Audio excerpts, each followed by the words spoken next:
ہزاروں سال نرگس اپنی بے نوری پہ روتی ہے، بڑی مشکل سے ہوتا ہے چمن میں دیداور پیدا۔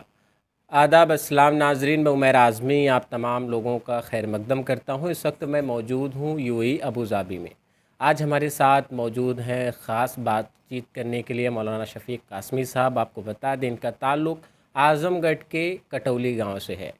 انہوں نے بھی زندگی میں جد و جہد کی ہے اور بہت کاوشوں کے بعد آج اس مقام پر ہیں جہاں پر لوگ پہنچنے کے لیے سوچتے ہیں یا خواب دیکھتے ہیں، اور ان کی زندگی سے متعلق ہم آج جاننے کی کوشش کرتے ہیں کہ آخر انہوں نے اپنی زندگی میں کن کن نشیب و فراز کا سامنا کیا۔ مولانا شفیق قاسمی صاحب، سب سے پہلے بہت بہت استقبال ہے آپ کا۔ بہت بہت شکریہ آپ کا کہ آپ نے وقت دیا، اور آپ کی تشریف آوری کا یہاں اس کے لیے میں مشکور ہوں، اور آپ کا یہاں پر خیر مقدم ہے۔ مولانا شفیق صاحب، شروعاتی دور کی ہم بات کرتے ہیں۔ آپ کا تعلیمی سفر کہاں سے شروع ہوا؟ آپ نے تعلیم کہاں سے حاصل کی اس کے بعد؟ دیکھیے، میرا جو تعلیمی سفر جو شروع ہوا ہے، پہلے مدرسہ پیام حق دونا سے، وہاں میں نے اپنے حفظ کو مکمل کیا۔ پھر وہاں سے ہمارا سفر آگے بڑھا مدرسہ منبع العلوم خیر آباد، جو اس وقت اعظم گڑھ ضلع میں تھا، فی الحال وہ ضلع مئو بن چکا ہے۔ اس کے بعد وہاں سے میں دارالعلوم دیوبند گیا۔ دیوبند سے فراغت کے بعد جو ہے ہمارا سفر ہندوستان سے باہر کا امارات میں ہوا۔ اچھا مولانا صاحب، آپ کا سفر پھر آپ کب آئے، اور جب یہاں پر آئے تو پہلا وہ کون سا شہر تھا جہاں پہ آپ نے اپنا مکان بنایا، آپ نے اپنا آشیاں چنا؟ دیکھیے، میں جب 93 میں فارغ ہوا دارالعلوم دیوبند سے، تو جیسا کہ عام طور سے یہ ماحول ہوتا ہے کہ اس کے بعد اب کیا کرنا ہے، میری دلی خواہش تھی اور رغبت بھی تھی کہ میں اسی اپنے علمی میدان میں رہوں اور تدریسی خدمات کو انجام دوں، لیکن ہمارے بھائیوں کی یہ خواہش تھی، گھر والوں کا، خاندان کا یہ خواہش تھی کہ ایک مرتبہ یہاں کا سفر کر کے دیکھ لو۔ تو لہذا ہمارے جو بڑے بھائی ہیں صلاح الدین خان صاحب نے، انہوں نے ہمیں یہاں پر بلایا، اور یہاں سے آنے کے بعد پھر میں یہیں کا ہو کر رہ گیا۔ اچھا، میں جہاں تک یہ جانتا ہوں کہ آپ اپنا کاروبار آپ کا بھی ہے، اور یہاں پہ شاید آپ امامت بھی کرتے ہیں۔ جی، یہاں آنے کے بعد میں کیا ہوا کہ پہلا کام میں نے، وہ پہلے سے میری یہ خواہش تھی، تو پہلے جو ہمارا جو ہدف تھا وہ حج کرنے کا تھا، تو لہذا آنے کے بعد میں نے سن 2000 میں حج ادا کیا۔ حج کے بعد پھر سیدھے میں یہاں پر آیا جب، تو ہم نے یہاں جو وزارت الاوقاف ہے یہاں امارات کا، وہاں پر ہم نے امتحان دیا، ٹیسٹ دیا، لہذا امتحان میں پاس ہونے کے بعد میں منتخب ہو گیا امامت اور خطابت کے لیے۔ امامت اور خطابت کے بعد پھر اس کے بعد میں نے امتحان دیا تدریسی خدمات کے لیے، تو لہذا میں اس میں بھی سلیکٹ ہوا۔ تو امامت اور خطابت اور تدریسی خدمات کے ساتھ ساتھ فی الحال جو ہماری ذمہ داری ہے، وہ میں ائمہ مساجد کا مسئول بھی ہوں، یہ ذمہ دار ہوں، اس طرح اس کو امام جامع بولتے ہیں، یعنی گویا کہ ان کا میں کنٹرولر ہوں۔ تمام جو ذمہ داریاں ہوتی ہیں امام کی، وہ ہم سے متعلق ہوتی ہیں۔ جو بھی کام ہوگا، آفیسیل جو بھی کام ہوتا ہے، وہ ہمارے ذریعے ہوگا، بغیر ہماری دستخط کے کوئی کام کسی بھی امام کا نہیں ہوتا۔ یہ ہماری ذمہ داری ہے وزارت الاوقاف سے۔ اس کے بعد پھر میں آہستہ آہستہ اور رفتہ رفتہ ہم نے اپنے سفر کو تھوڑا سا آگے بڑھایا تجارتی میدان میں۔ تو سن 2011 میں ہم نے اپنے بزنس کو سیٹ اپ کیا، اس کی بنیاد ڈالی ایک ٹائپنگ سینٹر کی حیثیت سے، لہذا وہاں سے شروعات ہوئی۔ تو ابوظہبی جہاں میں رہتا ہوں، ابوظہبی میں ہم نے ایک آفس لیا، اور وہاں پر ہم نے الفصاحہ ٹائپنگ سینٹر کے نام سے اپنے بزنس کی شروعات کی، اور فی الحال ہمارے پاس جو ہے 3 ٹائپنگ سینٹرز ہیں، ابوظہبی، العین اور شارجہ۔ اس کے علاوہ دیگر بھی جو بزنس سے متعلق، کاروبار سے متعلق اور جو ہمارے معاملات ہیں، وہاں پر بھی ہمارا ابھی کام شروع ہو رہا ہے، اور فی الحال وہ جاری ہے۔ مولانا صاحب، جیسا کہ مجھے جہاں تک معلومات ہے کہ آپ مصنف بھی ہیں، آپ نے ایک کتاب بھی لکھی، اس کے بارے میں مزید معلومات آپ ہی سے چاہتے ہیں۔ جی ہاں، چونکہ پڑھنے کے زمانے ہی سے ہماری جو دلچسپی رہی ہے وہ ہمارا جو میدان رہا ہے پڑھنے لکھنے کا رہا ہے. قلم بھی ساتھ میں ہوتا تھا. مضامین مختلف موضوعات پر ہمارے جو جرائد میں اخبارات میں نکلتے تھے، اور جو ماہنامے شائع ہوتے ہیں مختلف مدارس سے مکاتب سے، وہاں پر شائع ہوتے رہے ہیں. اور اس زمانے میں جب میں منبع العلوم خیر آباد پڑھتا تھا تو آواز ملک کر کے ایک اخبار نکلتا تھا روزنامہ بنارس سے، تو اس میں ہمارے مختلف موضوعات پر مضامین شائع ہوا کرتے تھے. اور جب یہاں آیا تو یہاں پر بھی وہی بات تھی. یہاں پر ایک اردو پوسٹ کر کے اور مشرق کر کے اردو اخبار نکلتا تھا، تو یہاں پر بھی مختلف موضوعات پر مضامین شائع ہوا کرتے تھے. اور پڑھنے ہی کے زمانے سے کچھ دلچسپی شعر و شاعری سے بھی تھی، تو لہذا وہ سلسلہ چلتا رہا. چونکہ پڑھنے لکھنے کا میدان تھا، اس میں ہماری یہ خواہش تھی کہ ہم فلاں فلاں موضوعات پر اپنے مقالات کو اکٹھا کریں گے اور کچھ کتابیں لکھیں گے اور لوگوں کی اصلاح کے لیے کچھ اصلاحی مضامین کو اکٹھا کریں گے. لیکن بیچ میں کیا ہوا کہ صحابہ اکرام سے متعلق بہت سی باتیں اٹھیں. بہت سے لوگوں نے صحابہ کی زندگی پر، صحابہ کے حالات پر اور ان کی مختلف زندگی کے پہلو پر لوگوں نے ان کو ٹارگٹ کیا اور نشانہ بنایا اور اعتراضات کیے. اپنے زہر آلود جملوں سے ان کو زخمی کرنے کی، ان کے کردار کو زخمی کرنے کی کوشش کی. تو لہذا میں نے اس موضوع پر قلم اٹھایا اور ہم نے اصحاب مصطفیٰ کے نام سے ایک کتاب ہم نے تصنیف کی، اور وہ شائع بھی ہو چکی ہے تقریباً 2 سال پہلے. فی الحال یہ کتاب ہمارے ساتھ موجود ہے، جس کی یہ تصویر آپ دیکھ سکتے ہیں، اور یہ تقریباً 2 سال پہلے شائع ہوئی ہے. اچھا مولانا صاحب، ایک سوال اور اپنے آپ میں، جس طریقے سے آپ نے اس کتاب کو لکھا، تو آخر اس میں کتنے دن لگے ہوں گے اس کتاب کو لکھنے میں؟ تقریباً 6 مہینہ اس میں لگے ہیں ہمیں، چونکہ وقت نکالنا پڑتا ہے، آدمی کی مصروفیات ہے. خاص طور سے یہاں پر جو لوگ یہاں رہتے ہیں امارات میں، خاص طور سے یہاں لوگوں کی بالکل زندگی مصروف رہتی ہے. ان کے لیے وقت نکالنا بہت بڑی بات ہے. ہر شخص کیا مصروف ہے اس زمانے میں، تو لہذا ان مصروف اوقات میں وقت نکالنا بہت بڑی بات ہے. لہذا کچھ کر کے ہم نے جتنا بھی وقت ملتا ہم نے اس کو اکٹھا کیا اور ترتیب دیا، اور الحمدللہ یہ آج کتابی شکل میں وہ موجود ہے آپ کے سامنے.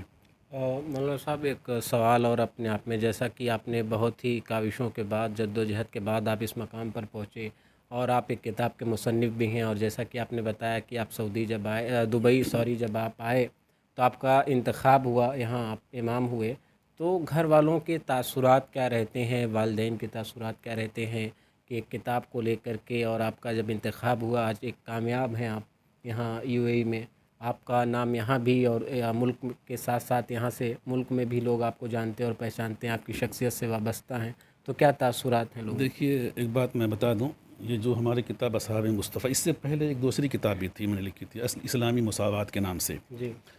اہمیت و ضرورت. اس کتاب کو میں نے اپنے گاؤں اور علاقے کے حالات کے اعتبار سے، جیسے لوگوں کے حالات ہیں، جیسا لوگوں کا کلچر ہے، تہذیب و ثقافت کیسی ہونی چاہیے اور کیسی فی الحال ہے، اس کو تبدیل کرنے کے لیے ہم نے اس کتاب کو میں نے لکھا تھا تقریباً 5-6 سال پہلے. اور ہم نے اس کتاب کو مفت تقسیم کیا تھا 7 گاؤں میں جو ہمارا علاقہ ہے، جہاں تک پہنچی. اور اصحاب مصطفیٰ بھی ہم نے تقریباً آدھی کتابیں تقسیم کر دی ہیں مفت میں.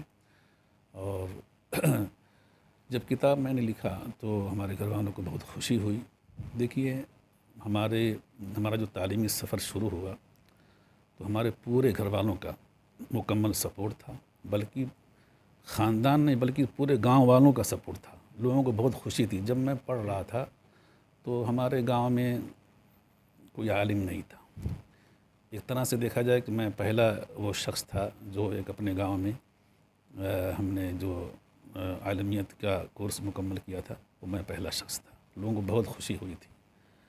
اور یہی وجہ ہے کہ چاہے کوئی بھی ہو، اپنا ہو یا غیر ہو، جس سے بھی میں ملتا تھا لوگ خوشی کا اظہار کرتے تھے، خندہ پیشانی سے ملتے بھی تھے، اور اب بھی کیا لوگ ملتے رہتے ہیں.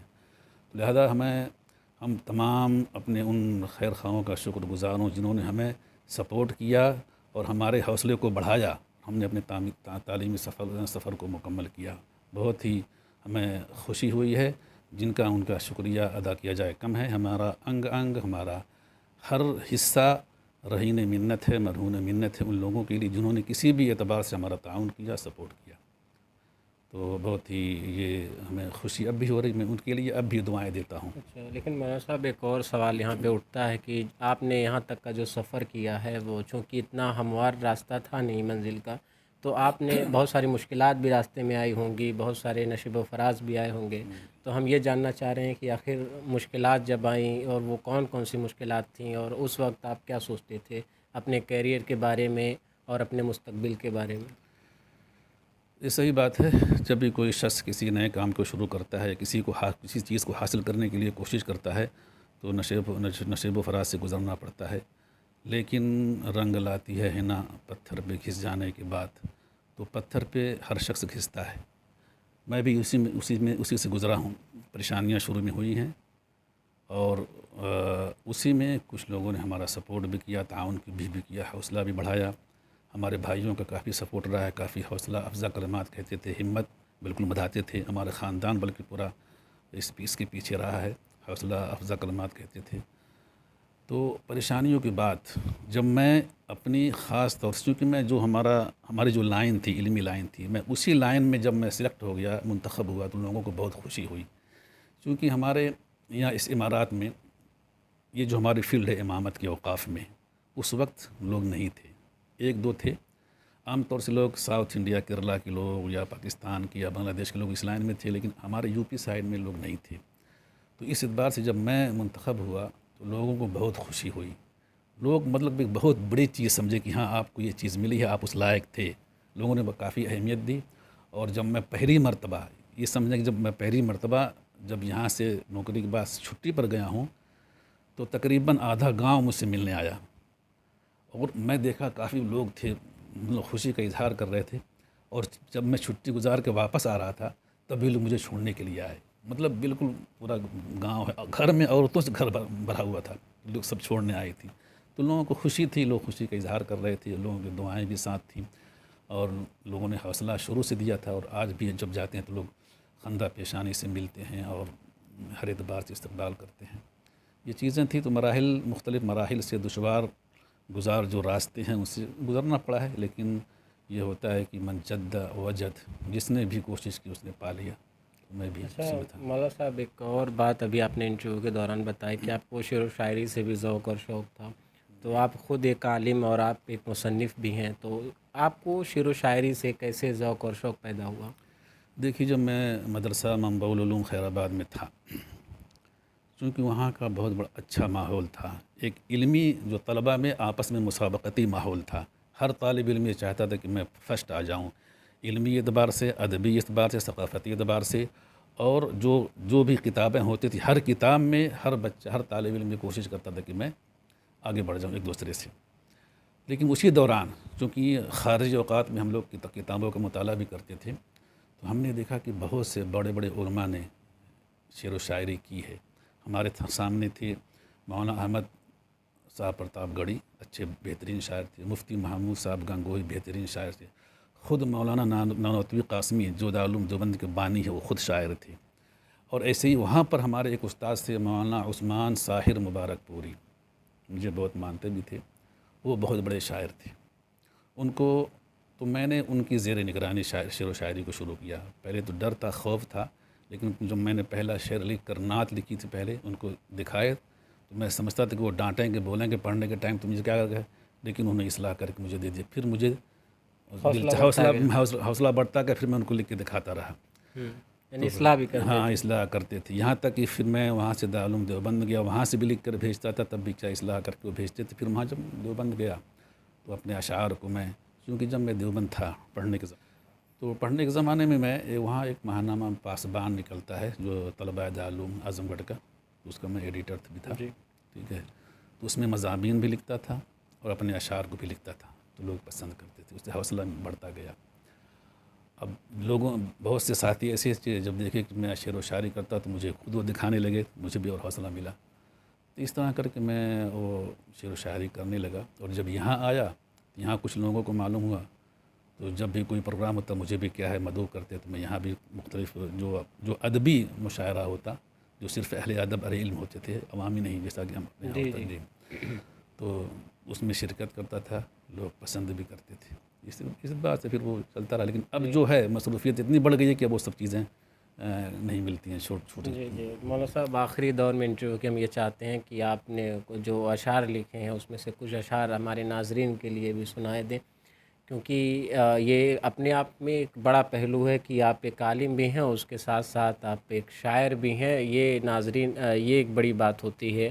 اور مولانا شفیق قاسمی صاحب جو کہ بڑے عہدے پر فائز ہیں، کچھ اشعار کہ میری دہلیز پر سب کی پذیرائی نہیں ہوتی، میری دہلیز پر سب کی پذیرائی نہیں ہوتی، زمانہ ساز لوگوں سے شناسائی نہیں ہوتی، گما بہتر عمل خوشتر پہ مدح یار ہوتی ہے، دسیسہ کاریوں پہ ہمت افزائی نہیں ہوتی، حسین صورت حسی جملے کا استقبال ہے لیکن، حسی صورت حسی جملے کا استقبال ہے لیکن، یہاں اہل سخن میں طنز آرائی نہیں ہوتی، کشادہ قلب والوں میں ہماری ہم نشینی ہے، کشادہ قلب والوں میں ہماری ہم نشینی ہے، شقی القلب کے در پہ جبیں سائی نہیں ہوتی، کلاہو جبہ و دستار یہ قومی علامت ہے، کلاہو جبہ و دستار یہ قومی علامت ہے، نشان قوم میں تخصیص آبائی نہیں ہوتی، زباں خاموش رہتی ہے شفیق حق بیاں لیکن، کسی باطل کے حق میں خامہ فرسائی نہیں ہوتی۔ یہ ایک شعر تھا۔ اور یہاں پر امارات کے اندر ایک مرتبہ طرحی جو ہے مشاعرہ ہوا، نشست۔ ہاں، اس میں ایک مصرع دیا گیا تھا عامر عثمانی صاحب کا، غم بھی ایک منزل راحت کا نشاں ہوتا ہے۔ یہ مصرع طرح تھا، تو مجھے بھی طبع آزمائی کے لیے دیا گیا یہ مصرع، تو میں نے بھی شرکت کی۔ تو اس میں میں نے یہ غزل کہی تھی کہ عشق میں سوز جگر شعلہ فشاں ہوتا ہے، عشق میں سوز جگر شعلہ فشاں ہوتا ہے، غم کے ماروں کے لیے راحت جاں ہوتا ہے، کھل نہ جائے کہیں پوشیدہ محبت کا بھرم، کھل نہ جائے کہیں پوشیدہ محبت کا بھرم، درد فرقت سے یہ کیوں اشک رواں ہوتا ہے، میری آہوں پہ کراہوں پہ نہ کم ظرف کہو، میری آہوں پہ کراہوں پہ نہ کم ظرف کہو، آگ لگنے پہ بہرحال دھواں ہوتا ہے، کچھ ستم اور سہی اور سہی اور سہی،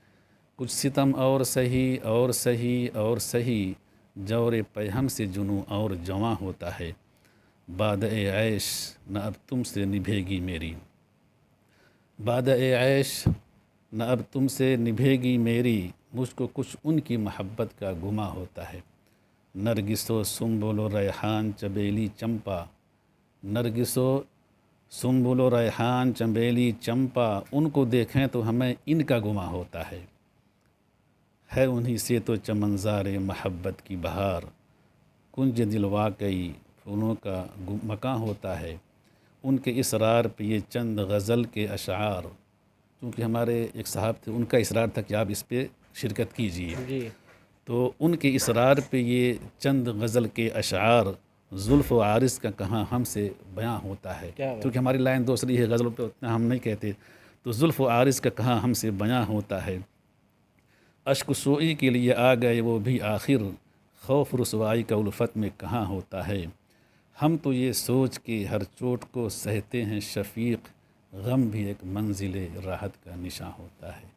یہ تھے اشعار۔ بہت خوب، جو بہت خوب۔ طرحی مولانا شفیق صاحب، آپ کا بہت بہت شکریہ ہم سے گفتگو کرنے کے لیے۔ آپ کا بھی بہت بہت شکریہ، آپ نے ہمیں وقت دیا اور آپ ہمارے جو ہے غریب خانہ پہ تشریف لائے، اور ہم آپ کے بہت ہی مشکور اور ممنون ہیں، آپ کا بہت بہت شکریہ۔ بہت بہت شکریہ۔ اس وقت ناظرین ہمارے ساتھ موجود تھے مولانا شفیق قاسمی صاحب، جن کے اشعار بھی آپ نے سنے۔